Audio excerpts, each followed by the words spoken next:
Welcome everyone. This is a really exciting Geography Matters event tonight. We're going to be talking about all things mapping the ocean.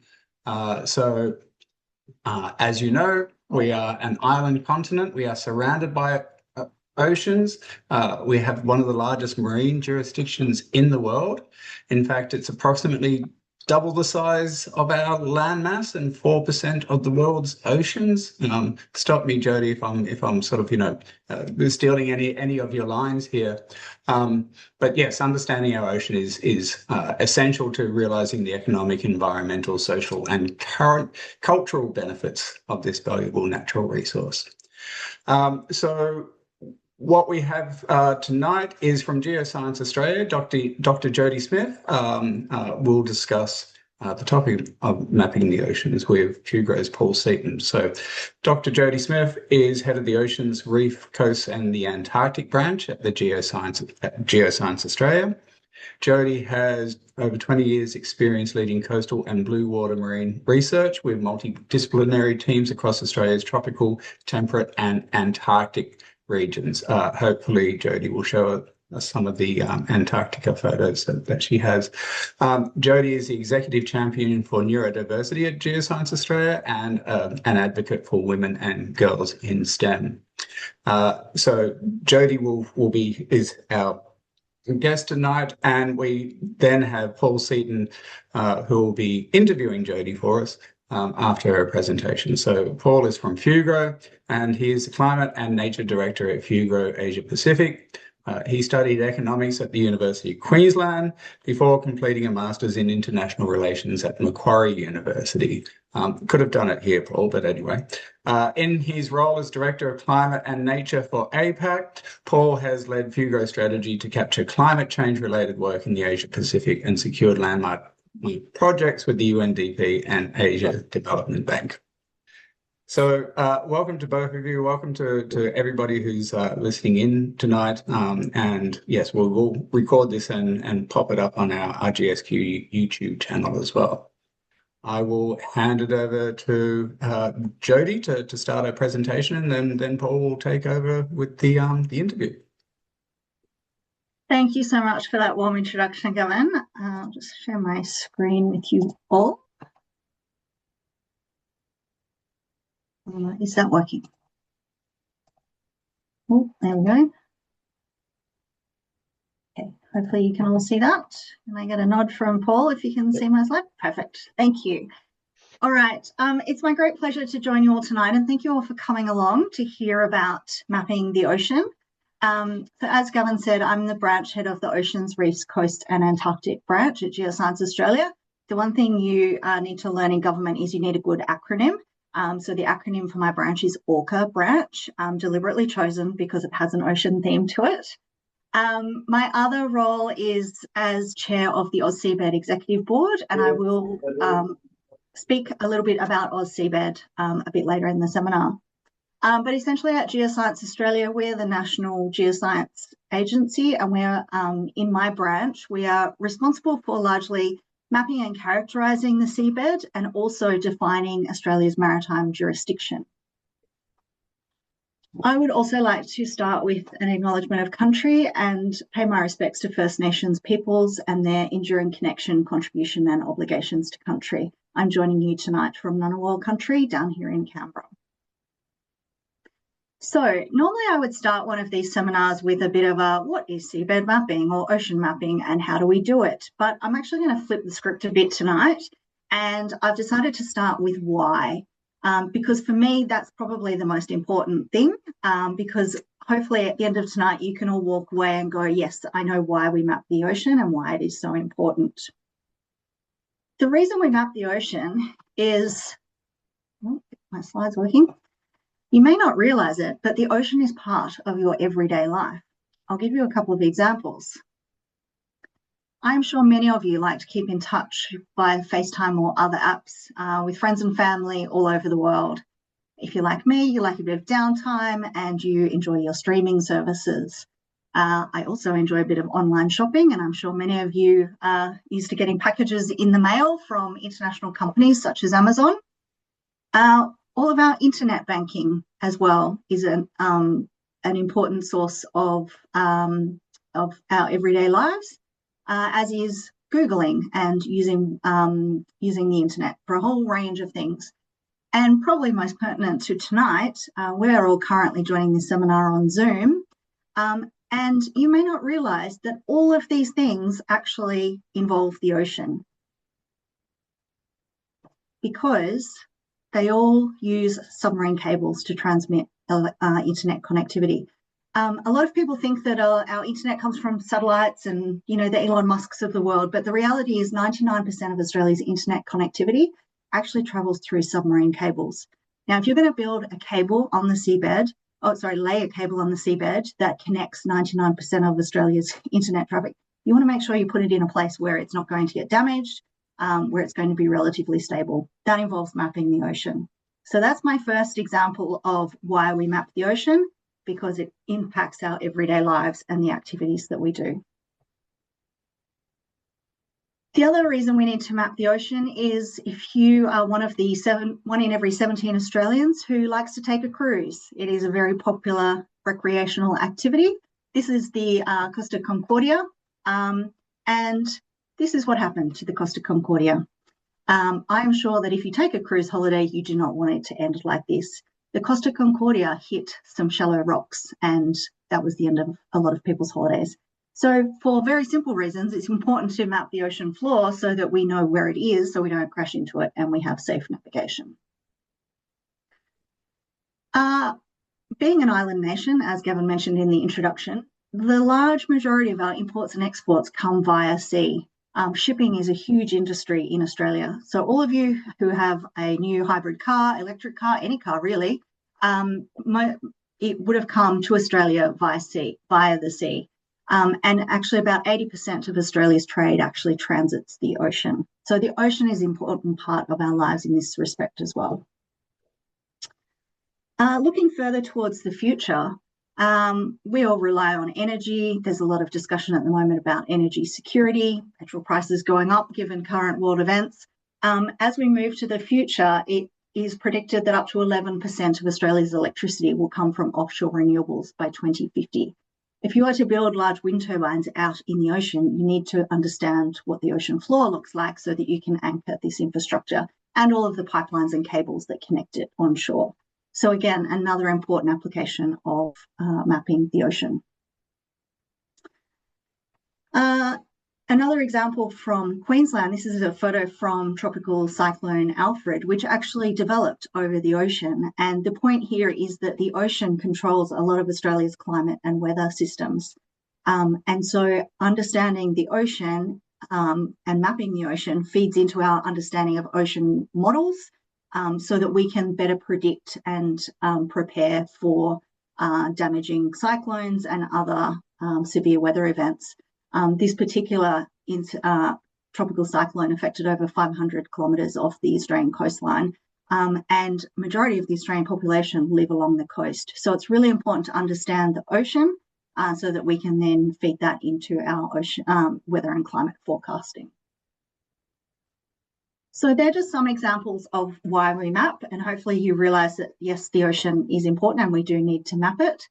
But essentially, the reason why we map the ocean is so that we can make informed decisions. It gives us the information we need about sustainable ocean management and about how we use and interact with the ocean from a range of economic, environmental and social outcomes. I'd like you just to think for a minute if you could get by day-to-day life without a map of the Australian continent.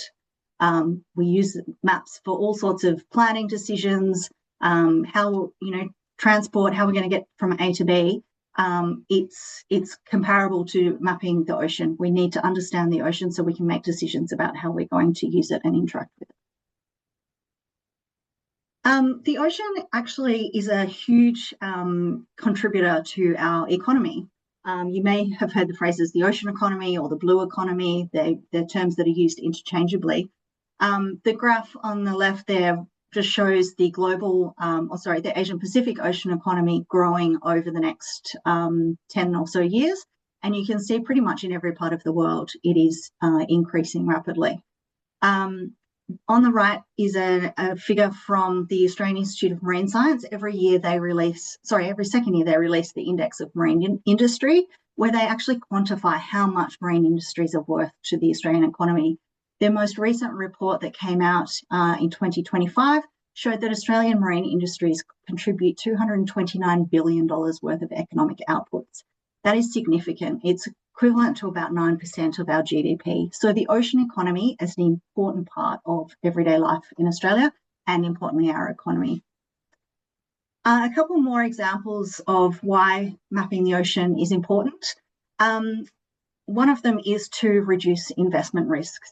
So this is an example up off the Darwin region. And this is a map, or actually it's a nautical chart of the seabed, which basically shows relatively flat seabed with a couple of shallow shoals at about 14 and 21 metres. And then the red line is a potential gas pipeline that a company was planning to put in, and they planned the route of the pipeline around the shoal.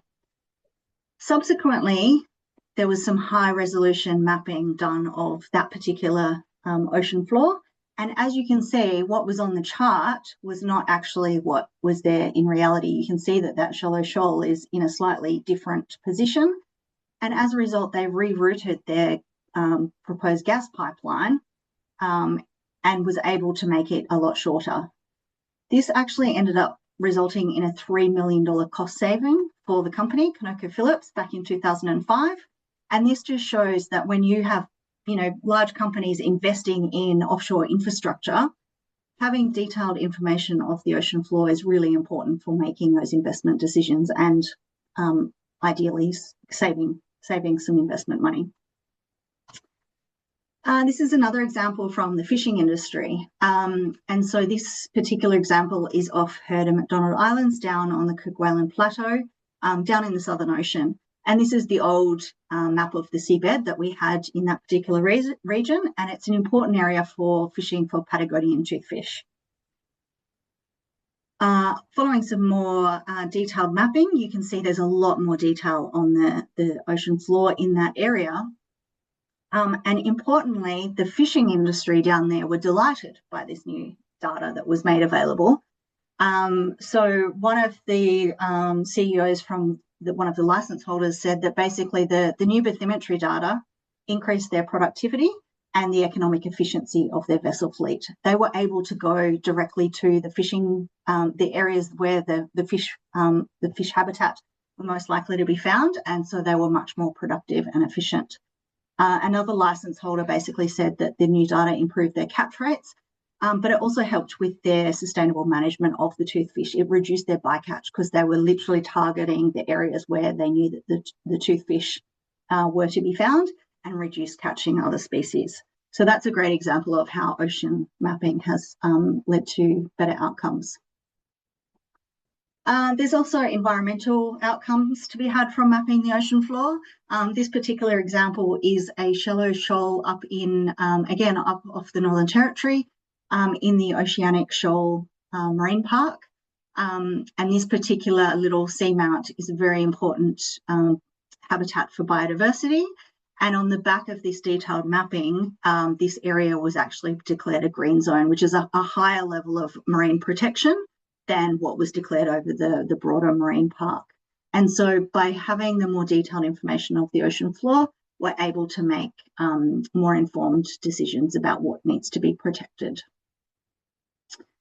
Another example from your neck of the woods up in Queensland, actually off the Coral Sea Marine Park.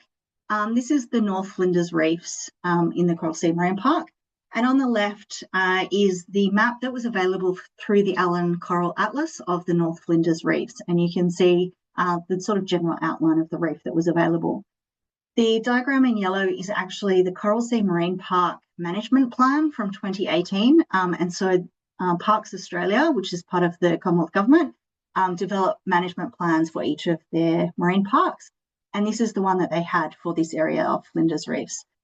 Bit hard to see the detail, but essentially there's a big block over it that says Habitat Protection Zone, and they've distinguished the reef into two types of reef, basically dry reef and submerged reef.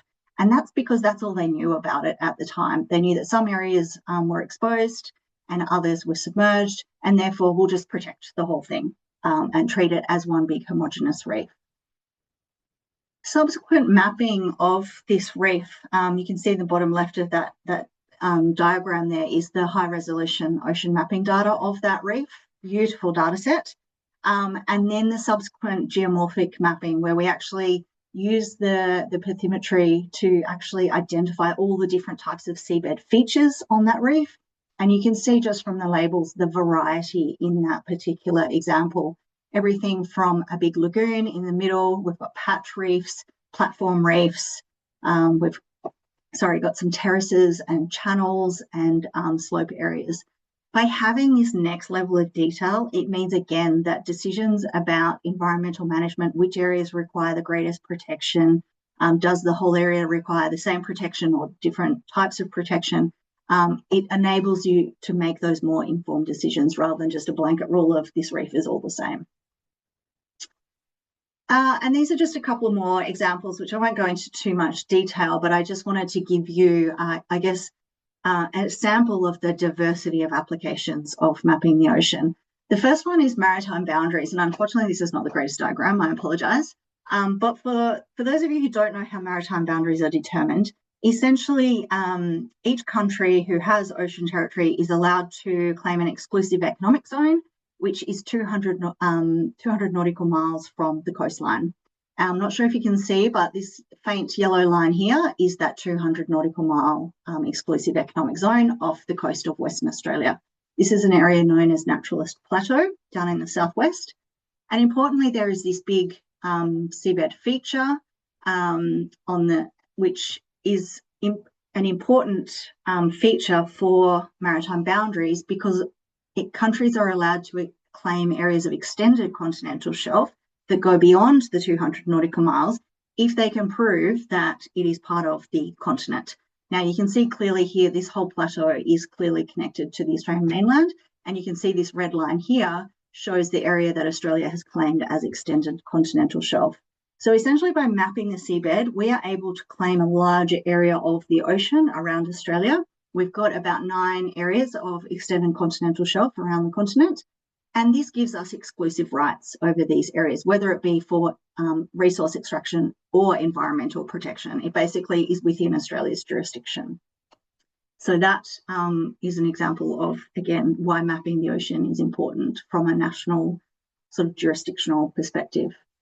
I touched on this earlier with the cruise ship example, but mapping the ocean is essential for making navigation charts and identifying features that should be avoided by traffic in the oceans, shallow features, where the deep channels are, all that kind of stuff. So sitting behind these charts is a whole lot of ocean mapping data. Some other applications. So we've got an example here of the tsunami hazard model for Australia. This relies on ocean mapping because it helps inform where the potential tsunamis are actually going to hit Australia and have the biggest impact. So ocean mapping is one of the data layers that goes into the tsunami hazard models. Underwater heritage is an important and emerging area for ocean mapping. A couple of historic shipwrecks have been found through mapping the ocean. So from a marine archaeological perspective, it is important, but also from a First Nations and cultural heritage perspective as well. For example, identifying the land bridge between mainland Australia and Tasmania. Very clear when you look at this ocean mapping data. And then finally, my final example is coastal risk assessments. Large majority of the Australian population live around the coast. There is always the potential for coastal inundation and storm surges and things like that. And ocean mapping data is an important data set that feeds into those models and risk assessments. And this feeds into a whole lot of things about local government planning, insurance assessments, all those types of things. So again, another example of why ocean mapping is important. The other thing is that seabed mapping itself has an economic value. So a couple of studies have been done. The first one on the left is an assessment that was done by Deloitte Access Economics a couple of years ago, which looked at the value of the Australian seabed mapping data to the blue economy. In summary, they found that in 2018-19, seabed mapping, the activity of actually going out and mapping the seabed, contributed $16 billion to the Australian economy and about 93,000 jobs, which is quite significant as an industry in its own right. Up on the top right here is a study that was done by RTI International for CSIRO. They operate the Marine National Facility. Many of you may know this as the RV Investigator, which is Australia's blue water research vessel. And they looked at the value of seabed mapping from that one vessel alone over the life of the vessel, and found that it was worth $2.7 billion just from mapping from that one vessel. And as you can see, looking at the different columns here, the benefits relate to reduction in environmental risk, improved ecosystem health, improved ecosystem services, but most significantly, improved commercial outcomes. And that goes back to the example I gave earlier about that pipeline off Darwin. By mapping the ocean, we can have improved commercial outcomes in terms of infrastructure development and things like that. And then the final example on the value of seabed mapping is a study that was recently released by the UK Hydrographic Office, who did a cost-benefit analysis of seabed mapping. And they found a return on investment of 86 to 1. So every dollar spent on mapping the ocean had a return on investment of 86, which is very significant. So the activity of mapping the ocean itself does generate economic value. All right, so now I've given you the why, and hopefully you're all convinced that, yes, it is important. I'll go a bit more into the more technical stuff. So what exactly is ocean mapping? We'll have a look at some of the terminology, the history, and the techniques. So you may have heard the terms hydrography, bathymetry, seabed mapping, ocean mapping. They are often used interchangeably, but they are actually different. So this is a diagram of a vessel and the full ocean depth with the ocean floor at the bottom. So we'll start with hydrography. So hydrography involves the measurement of the physical features of bodies of water, the ocean, but potentially on inland water bodies as well. So it measures the depth of the water, but it also measures the other physical features, including the tides, seabed composition, the coastline, and the obstructions. So the main purpose of hydrography or hydrographic surveying is for the safety of navigation, and so that people like the Australian Hydrographic Office can make nautical charts for safe navigation. Hydrography itself is a certified profession, and it does involve a level of expertise above and beyond your typical measuring of the depth of the ocean. I understand Paul is a certified hydrographer, and no, he's not. Okay, he works with many of them. So the next one is bathymetry. Bathymetry is actually just a subset of hydrography, and it looks specifically at the seabed rather than the whole water body.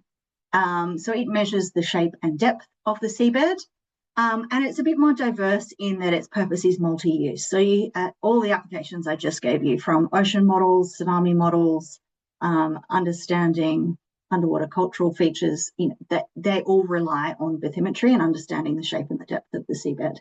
And the outputs are a bit more varied as well. It can involve bathymetry maps, digital elevation models, depth contours.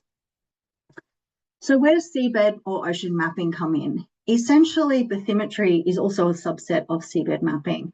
But seabed mapping is a bit broader. So while bathymetry looks at the shape and the depth of the seabed, seabed mapping uses bathymetry data, but also other types of data, whether it be the sediment characteristics, data sets such as backscatter, to actually understand not just the shape, but also the characteristics of the seabed. And that helps us understand how the seabed was formed, how it may be changing over time, whether there's mobile sediments and that kind of thing. So hopefully you can see that they're all kind of related, but they're all a little bit different. I find this particularly fascinating in terms of how mapping the ocean has evolved through time. So on the top left is a photograph from about 1275, which is showing the oldest surviving nautical map depicting the Mediterranean, Black Sea, and part of the Atlantic coast. Amazing artifact from back in time. Down the bottom is actually the one of the oldest nautical charts of the northern coast of Australia. Beautiful hand-drawn maps, which I just find fascinating and amazingly accurate in so many ways. Up on the top right is actually a 1508 globe, and I'm not sure if you can read the text on that, but it actually refers to hic sunt dracons, which is one of the earliest known historical uses of Hebe dragons. You may have seen the use Hebe dragons on maps of the ocean, and it basically is, these are the areas we haven't mapped and we don't know what's there. Down in the bottom right is the latest version of Australia's seabed map, which Geoscience Australia published in 2023. The interesting thing about this is it makes it look like we've mapped the whole ocean, but we have not. Much of it is interpolated. We need a Hebe dragon sticker on some of it. But as you can see, we've come a long way from the old hand-drawn maps, and we now have a lot of data about the oceans. So how has technology evolved over time? So interestingly, mapping the ocean or measuring the depth of the ocean was actually mentioned in the Bible. So it goes back a long time. And traditionally they used lead lines, which is basically a rope with a weight on the bottom of it. And you lower the rope and you measure how long it is, and that tells you how deep the ocean is. Useful, but very slow when you have an ocean that covers 70% of the planet. And this is just a photo of one of the early lead line deployments that was used extensively for a very long time, I think up until about the 1920s. Nowadays, most modern vessels have equipment known as multi-beam echo sounders. This is a diagram of the RV Investigator, which is the CSIRO vessel, and it is equipped with full ocean depth sensor multi-beam systems. And essentially it sends out pings in a swath along to the seafloor, and then the return rate to the from when it hits the ocean floor and comes back in tells you how deep it is. To get a good picture of the seabed, you essentially need to mow the lawn. You need to go up and down, make sure your swaths sort of either touch or overlap a little bit, and you start building up this 3D picture of what the seabed looks like. So most modern vessels these days use multi-beam bathymetry. However, the diversity of techniques for mapping the ocean is increasing. So I talked a bit about the shipboard method with the echo sounders. There's also aircraft systems, so airborne LiDAR, bathymetric LiDAR is another technique, particularly used in shallow waters. Satellite-derived bathymetry is another technique that has grown in usage a lot over the years. Crowdsourced bathymetry is an interesting one. It is, probably not as accurate or as consistently acquired as dedicated ocean mapping vessels, but it's an important source of data in areas where there's a lot of, say, recreational fishers, and actually, helps fill in a lot of knowledge gaps. And then some of the newer techniques, so drones with various sensors on them, the uncrewed surface vehicles, and also the automated underwater vehicles, which essentially can get programmed, and they have all the sensors on board, and they go out and they map the ocean. So lots of different techniques, all have different qualities about them in terms of, certain depth ranges and resolution and things like that. So how much have we mapped? This is a famous quote by Dr. Sylvia Earle, who it's often stated that we know more about the surface of Mars than we do about the ocean. Now, I don't know how true that is anymore. We have come a long way, but I think it gives you a picture that we don't know as much as we probably should about the ocean, given how significant it is on our planet. So this is actually a map of the data coverage that we have around the Australian region. And this is from the AusSeabed data portal. So I mentioned AusSeabed right at the start. And basically all the different lines represent all the different surveys that have taken place around Australia. So you can see some areas, southern Tasmania, for example, appears to be quite well mapped, quite possibly because the CSIRO vessel is based down there and transits through a lot. whereas other areas such as around the northern part of Australia, there's very little data available. There's always been a bit of speculation about how much we've mapped, and there's no right or wrong answer, and what is sufficiently mapped, it means different things to different people. However, we wanted to come up with a bit of a method of tracking progress over time. And so back in 2024, we calculated, well, where do we have data that is of a certain quality at a certain resolution? And we found that in 2024, we've mapped about 35% of the Australian maritime jurisdiction. Interestingly, we delineated between shallow water and deep water, and by shallow we mean on the continental shelf, which is about average 200 metres water depth, and then deep is beyond that. The reason being is most economic activity in our oceans happens on the continental shelf, but as you can see from those statistics, we've actually done less on the continental shelf than we have in deep water, and that's largely because it's easier to map larger areas in the deeper ocean. You get a much wider swath width.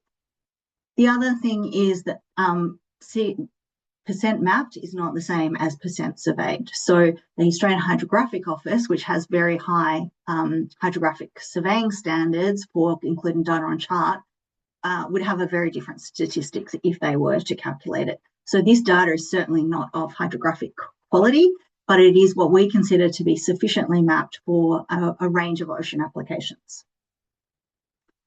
And so I just want to give you a quick overview of the importance of scale. So this is an example from the Beagle Marine Park, which is down in Tasmania.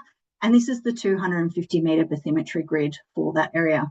As you can see, not much detail there.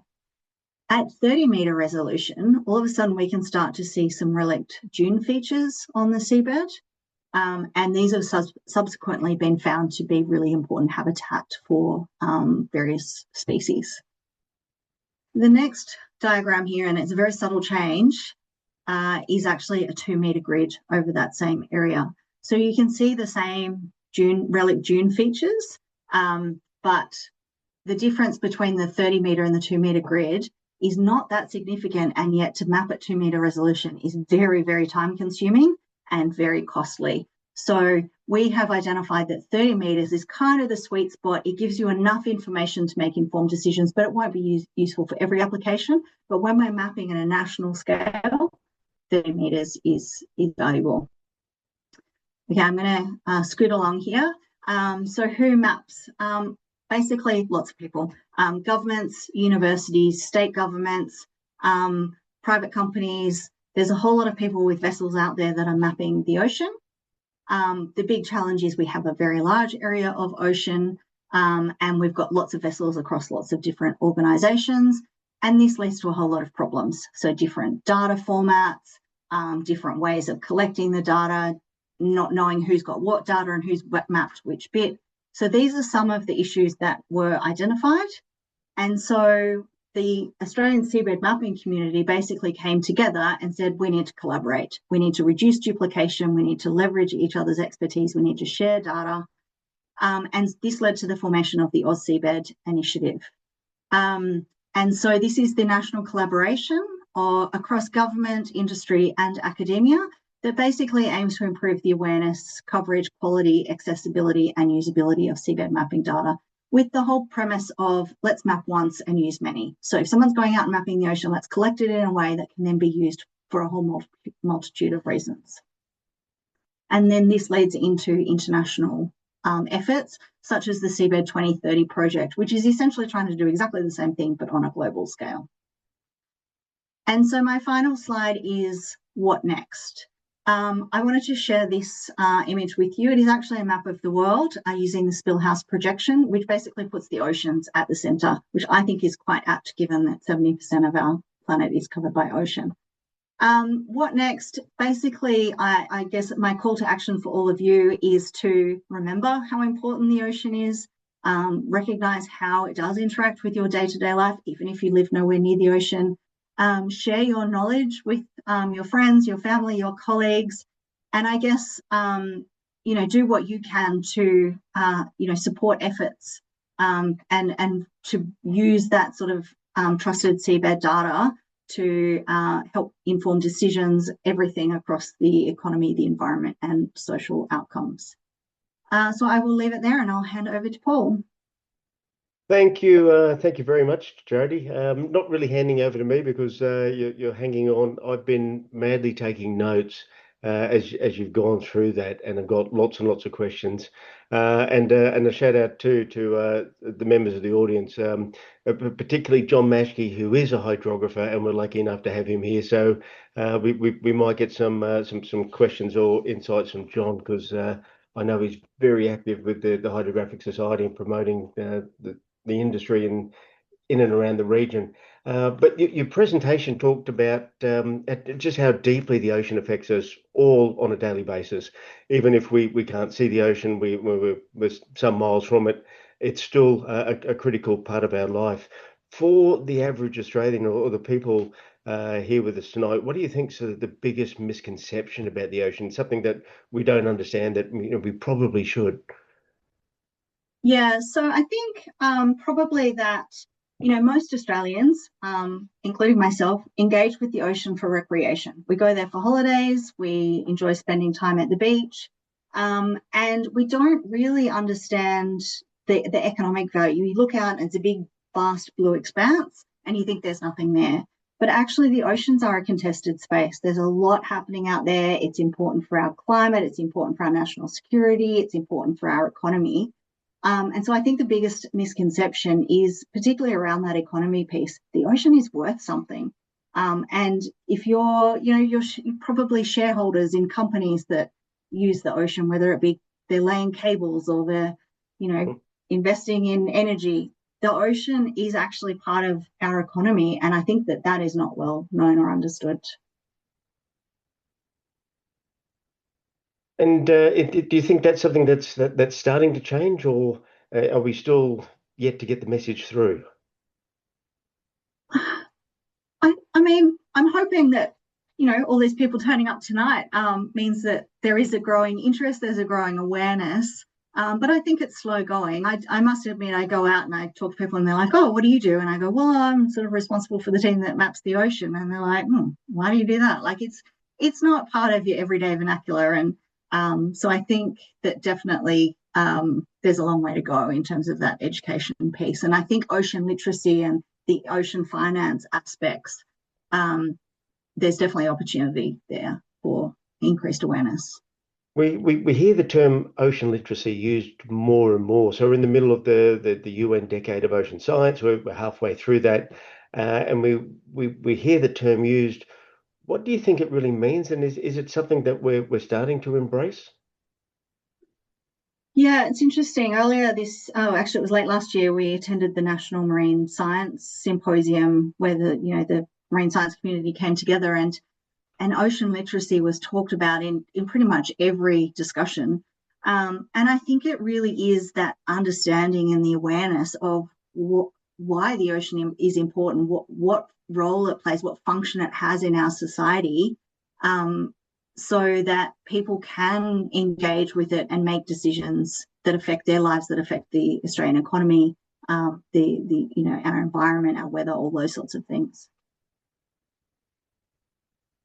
So there's now a lot of money being invested in the ocean. So we're seeing a lot being spent in coastal areas. You showed us the picture of the cyclone in Queensland and some of the offshore renewable projects and all those sorts of things.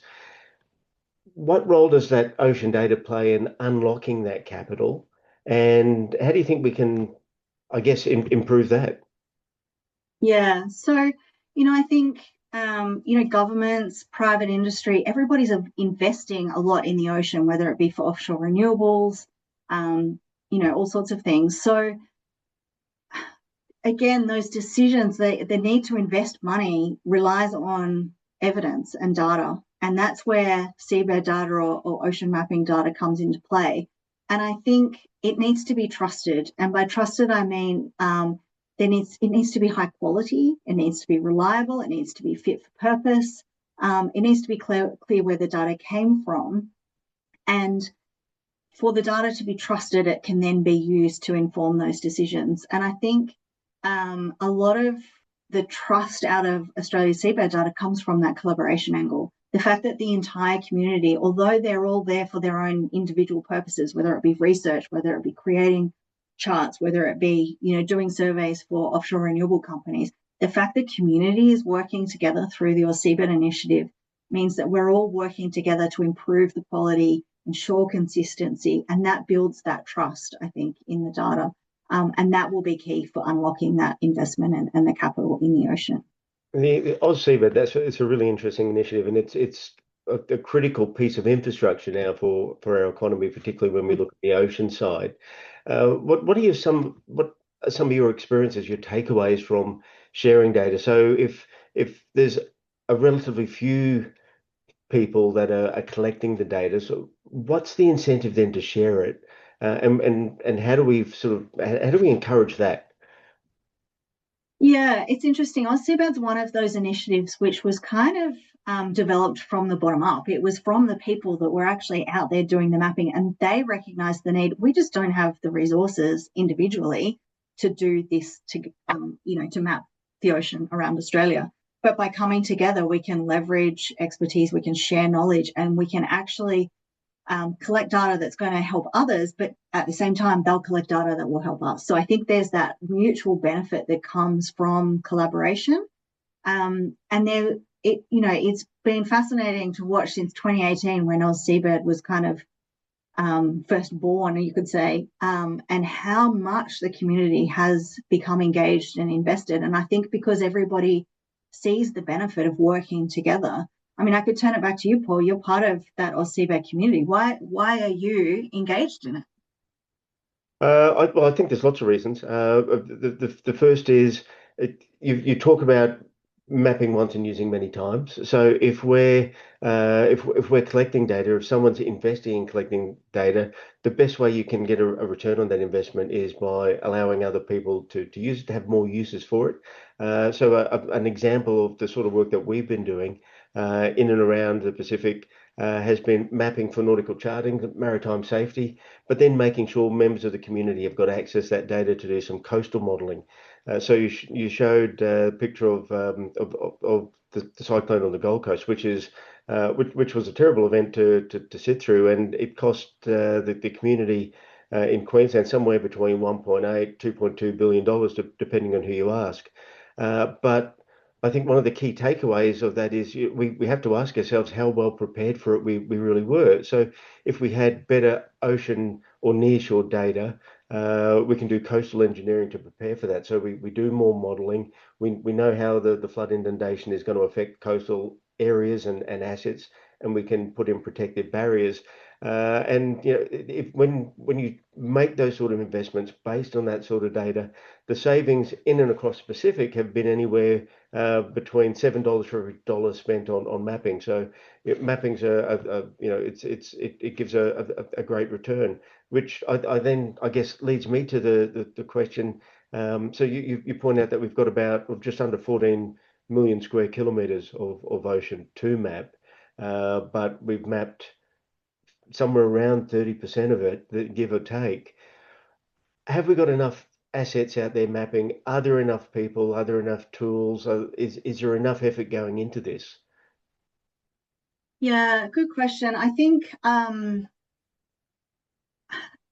would say no, but only because, some would argue, do we need to map every corner of the Australian maritime jurisdiction? There are probably some areas of the deep ocean that are not the highest priority. However, there are some areas which are very high priority where we know nothing, particularly things like shipping channels, purely from a safety of navigation perspective, which is why the Australian Hydrographic Office invests so much money in mapping, because, it is critical to that safety of navigation.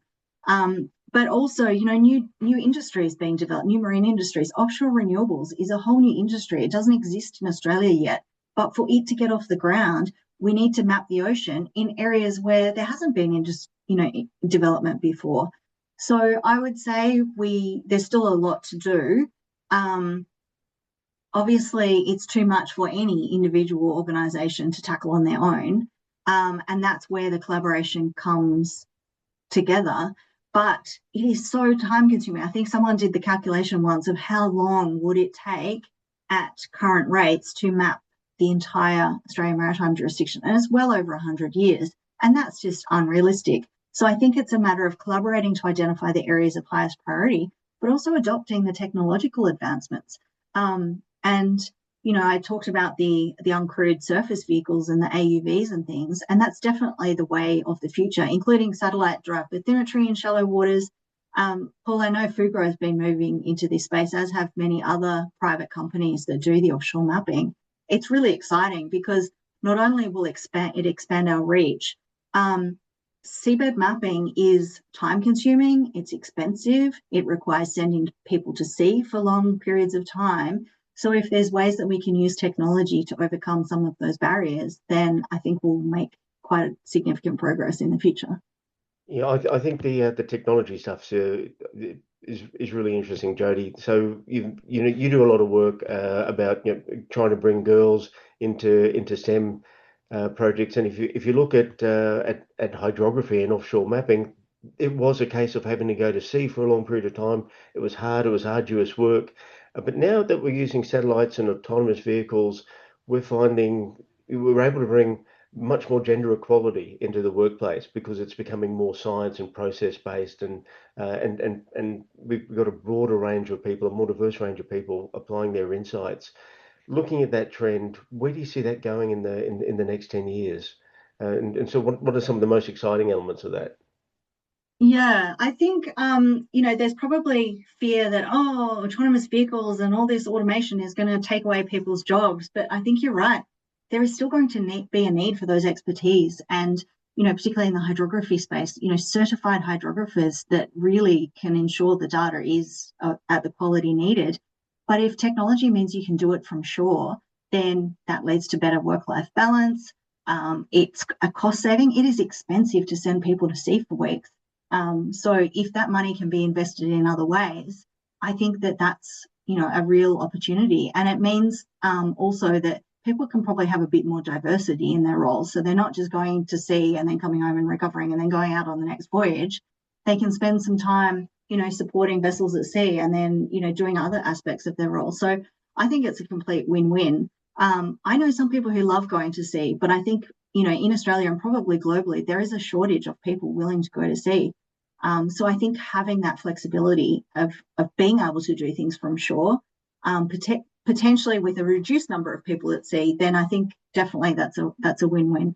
I've spent my time at sea. I'm not particularly keen to go back again, but yeah, it definitely opens up the door to more opportunities. So we're halfway through the decade of ocean science. There's a lot of effort going into that at the moment. Where do you see us being at the end of the decade? So what will be different in 5 years' time, and what do you hope things look like at the end of the next decade?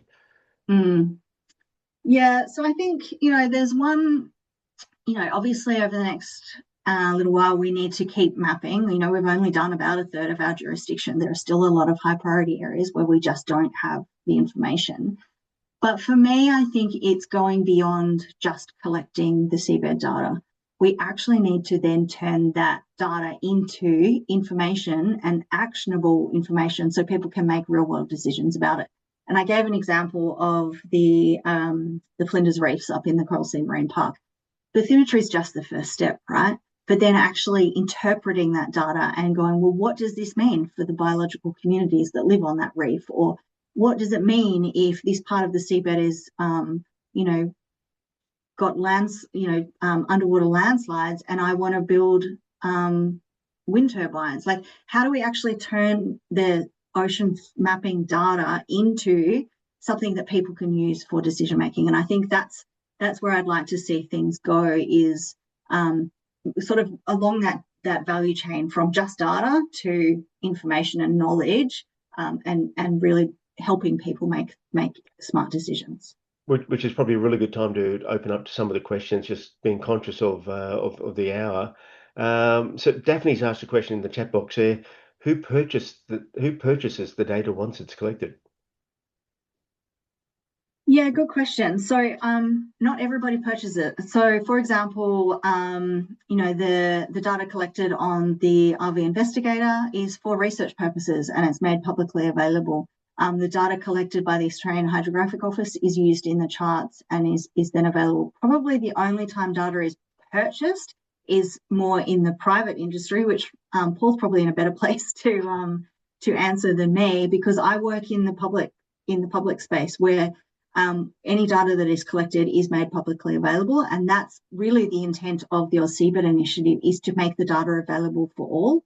And there are definitely challenges when there is commercial in confidence data, and a lot of the data in seabed in the portal at the moment is sort of the government and research data and not necessarily from industry. But Paul, I'll hand over to you to give your perspectives on that.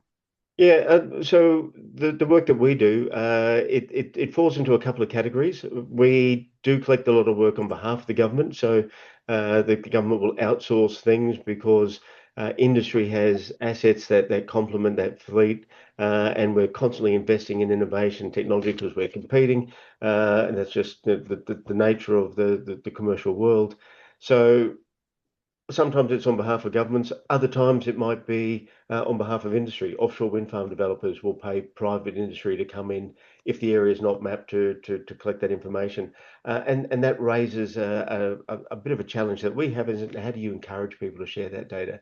Because for some of those companies, it's what they use as their competitive advantage. If you have a map of an area, you'll be able to invest and plan on developing that quicker and easier than someone who hasn't paid to invest in that. But that's one of the challenges that we have in encouraging people to share. Look, we could probably invite people to ask some of the other questions they want, if they would like to, directly. John Mashke, would you like to unmute and ask your questions and maybe share some of your insights? Yeah, no problems, Paul, and hello everybody.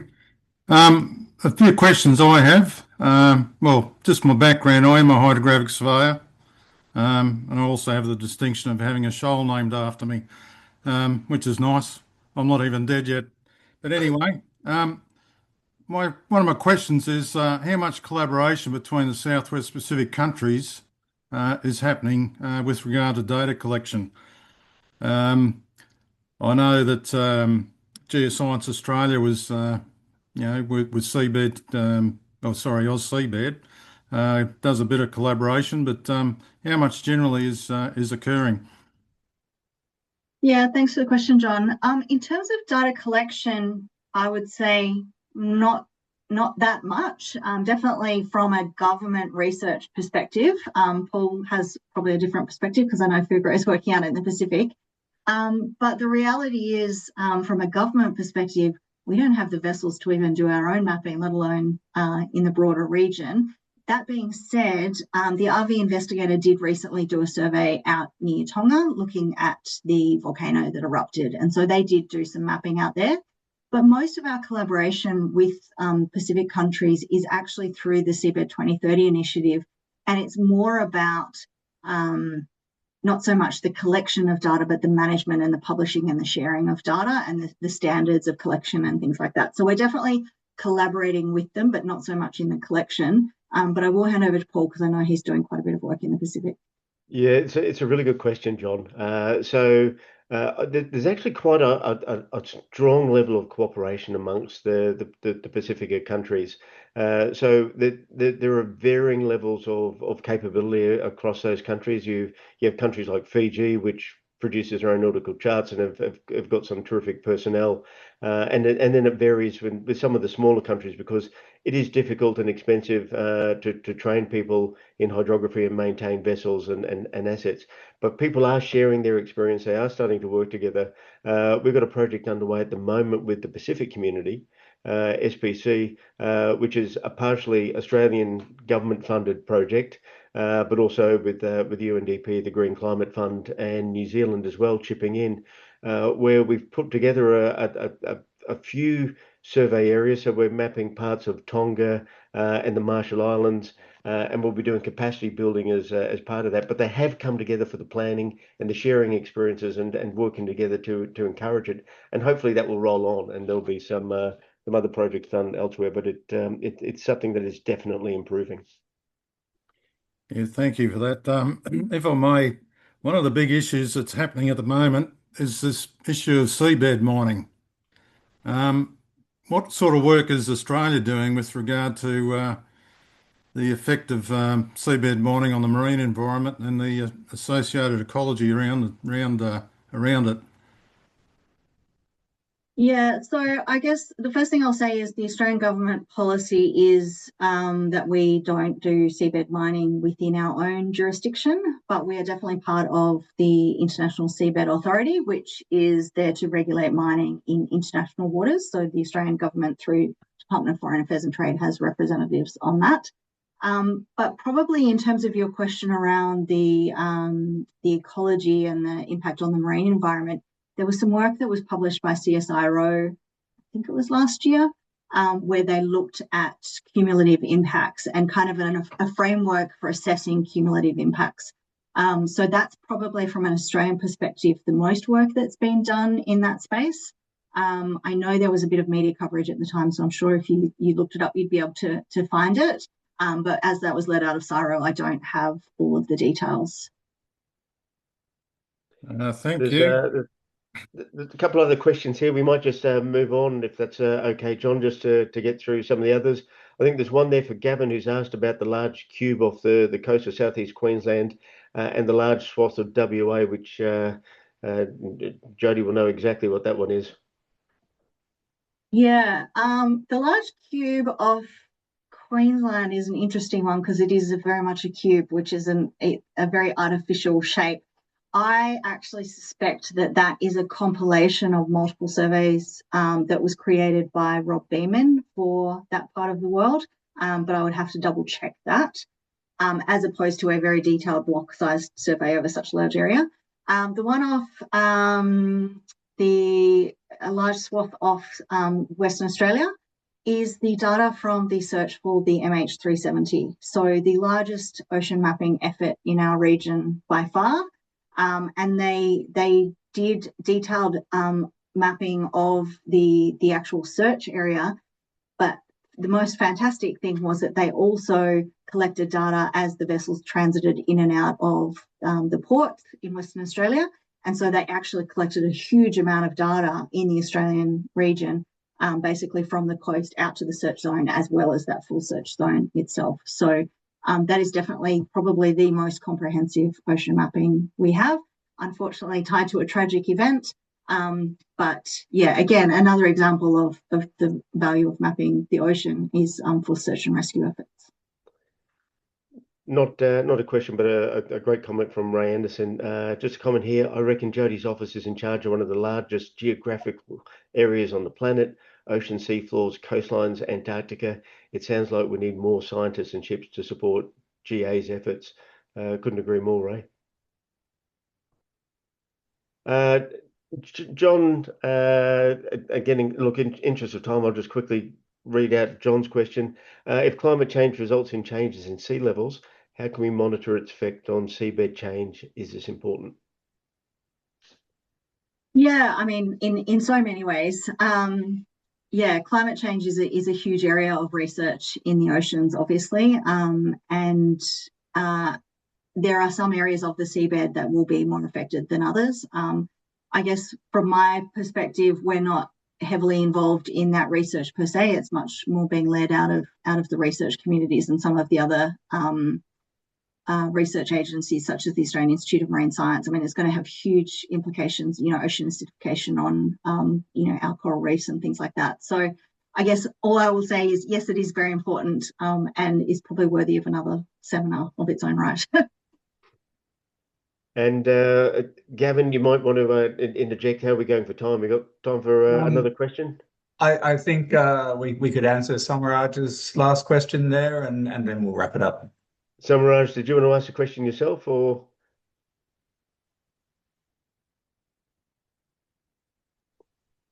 All right, we'll just we'll read it out for you, Samaraj.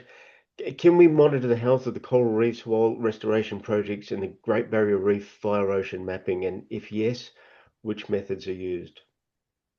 Yeah, so I guess ocean mapping is just part of understanding the health of the coral reefs. And I guess this goes to the earlier comment when I was talking about terminology. Ocean mapping and just collecting bathymetry data only gives you so much information, but it's actually the concurrent data sets that are collected, whether it be sort of geophysical data sets or ecological data sets. There's a whole lot of tools and techniques around using various underwater imaging and things like that, even if it's in shallow water, using satellite-derived bathymetry to monitor the health of reefs. I guess the techniques are diverse, and it probably depends on how much area you are trying to cover, or whether you're just trying to do very detailed localized studies would impact what methods you use. But I would say ocean mapping alone won't help you monitor the health of the Great Barrier Reef, but it is an important part of the overall picture. Yeah, thank you. Thank you. Jodie, thanks very much. Gavin, I think we're at time, so over to you. Yeah, no. Let's finish with a big thank you. Everybody hit your reaction buttons there and give Jodie and Paul a big applause. We're very grateful to the deep dive, so to speak. So thank you very much. And just to note that the recording will be available on our YouTube channel in the coming weeks. Always good to jump on the YouTube channel regularly anyway to see some of the fantastic content there. And stay tuned for future events with the Society as well. So once again, thank you very much, Dr. Jodie Smith and Paul Seaton. Thank you. Thank you for having me, and thanks for the conversation, Paul.